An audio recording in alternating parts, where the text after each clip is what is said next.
ngebahas tentang meninggalnya wafatnya Rasulullah pada saat itu ada Aisyah.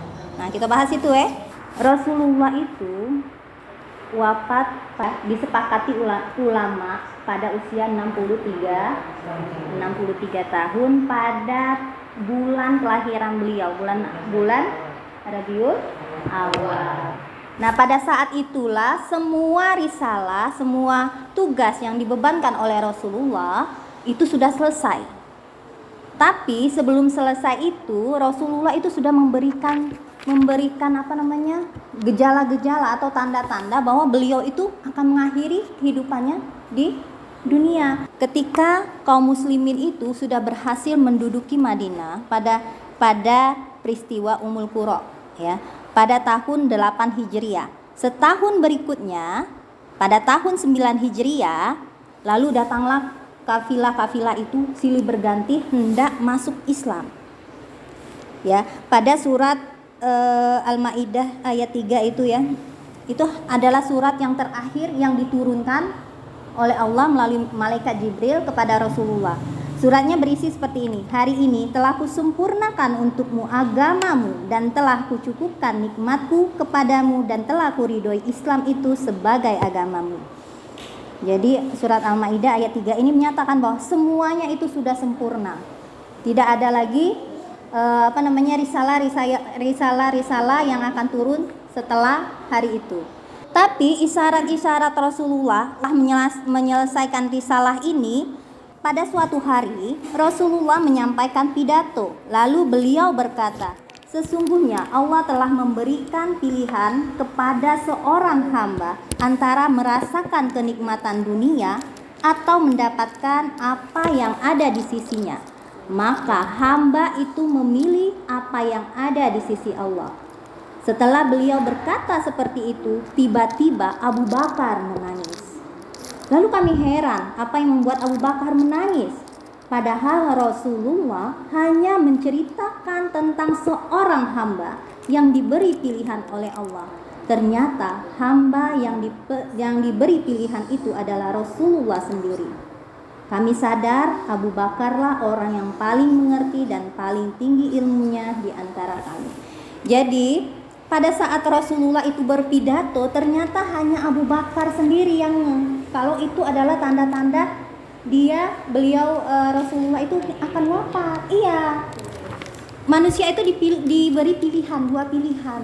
Yang pertama dia mau memilih dunia, atau yang kedua ingin berhadap atau menghadap Allah kayak gitu. Ternyata Rasulullah itu lebih memilih menghadap Allah kayak gitu ya. Itu kisahnya. Ada lagi kisah yang lain.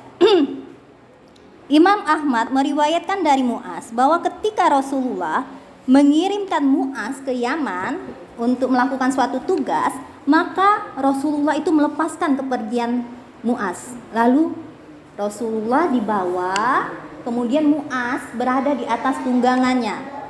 Nah, di saat itu Rasulullah menyampaikan suatu kalimat, wahai Mu'az, barangkali tahun depan engkau tidak bertemu lagi denganku, atau barangkali engkau akan melintas di masjidku ini sekaligus kuburanku. Jadi pada saat itu beliau itu mengasih tahu Mu'az bahwa inilah terakhir kali beliau itu menyampaikan tugas untuk Mu'az ke Yaman. Kayak gitu. Mendengar ucapan itu, Mu'az menangis terseduh-seduh karena takut berpisah dengan Rasulullah. Kemudian Rasulullah berbalik menghadap ke arah kota Madinah seraya berkata, sesungguhnya orang yang pantas dekat denganku adalah orang yang bertakwa, siapapun mereka dan dimanapun mereka berada. Hadis riwayat Ahmad. Nah, di sini menyatakan hadis yang terakhir ini adalah orang yang pantas di dekatku. Artinya itu bukan cuma sahabat-sahabat yang ada di dekat Rasulullah pada saat itu, atau yang sudah meninggal pada saat perang-perang yang dilalui oleh Rasulullah dan para sahabat, tapi kita semua bisa berada di dekat Rasulullah. Asalkan apa? Asalkan yang dikatakan Rasulullah adalah orang-orang yang bertakwa. Jadi orang-orang yang bertakwa itu tempatnya nanti akan berada di sekitar Rasulullah. Dan semoga kita nanti mendapatkan derajat takwa. Amin ya robbal alamin. Tanda-tanda yang lain. Tanda yang lain itu Rasulullah setiap 10 hari di akhir Ramadan itu selalu itikaf. Tapi 10 hari di akhir Ramadan beliau tidak itikaf. Jadi hanya 20 hari. Dan biasanya itu pada saat Ramadan Jibril itu datang cuma sekali untuk menyimak apa yang dibaca oleh Rasulullah. Tapi pada saat Ramadan terakhir Jibril menyimak 2 kali. Jadi dua kali Jibril itu datang menghadap dan mendengarkan apa yang Rasulullah ucapkan. Nabi pergi menunaikan ibadah haji pada 10 Hijriah. Di sela-sela pelaksanaan haji beliau bersabda, lakukanlah manasik seperti yang kalian lihat dariku, karena barangkali aku tidak bertemu lagi dengan kalian setelah tahun ini. Lalu Rasulullah menyampaikan ucapan perpisahan kepada kaum muslimin. Itulah yang terakhirnya ya. Terakhir itu haji wada, dan Rasulullah itu setelah haji itu baru beliau wafat. Ini kisah Aisyah. Aisyah ini menceritakan keluhan Rasulullah. Ternyata Rasulullah itu juga merasakan sakit. Sakit itu diderita dia seperti sakit kepala kita. Kita sakit kepala, ternyata Rasulullah juga merasakan sakit kepala, karena Rasulullah itu adalah manusia biasa seperti kita. Sehingga apa yang kita rasakan itu juga terasa oleh Rasulullah. Ibunda kita Aisyah menceritakan pas awal Rasulullah mulai mengeluhkan penyakit yang dideritanya. Ia berkata, pada suatu hari Rasulullah pulang dari pemakaman Baqi setelah memakamkan jenazah orang yang meninggal. Setibanya di rumah, beliau mendapatiku mengeluh karena sakit kepala. Aku berkata, ini Aisyah yang berkata, aduh sakit sekali kepalaku. Nah, Aisyah mengeluh seperti itu. Keluhan Aisyah itu dijawab oleh Rasulullah. Rasulullah mengeluhkan yang sama. Aku juga sama, aduh sakit sekali kepalaku.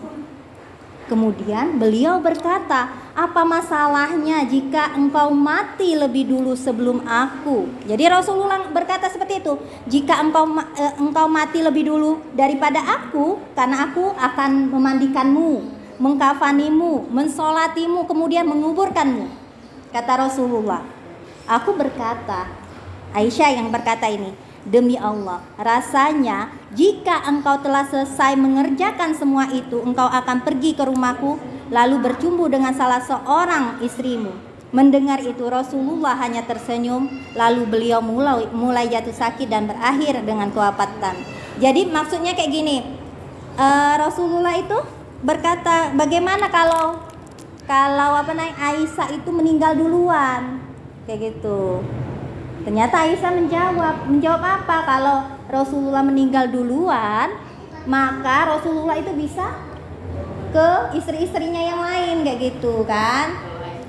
Iya, karena dia tuh udah galak, dia tuh tetap tidak mau kayak gitu. Rasulullah tuh ke istri-istri, iya berbagi, masih tetap tidak mau kan, kayak gitu. Nah, dari hadis ini pun bahwa seorang suami pun boleh memandikan, mengkafani, mensolatkan, dan menguburkan sang istrinya.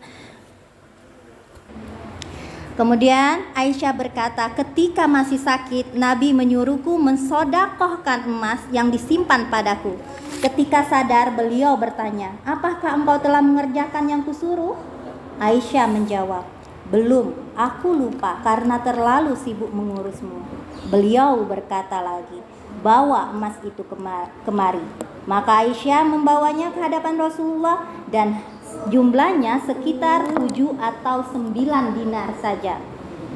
Ketika Rasulullah melihat itu, beliau berkata, apa yang akan terjadi dengan Muhammad jika bertemu dengan Allah, sedangkan semua emas yang ada padanya masih ada?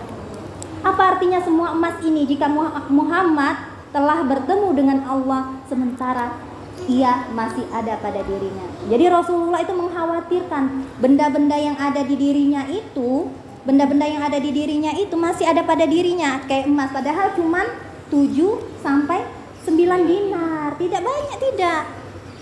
Nah, semasa Rasulullah masih hidup hanya memiliki seperti itu, dan Rasulullah itu hanya memiliki harta itu keledai sebagai tunggangan, kemudian tanah yang nanti akan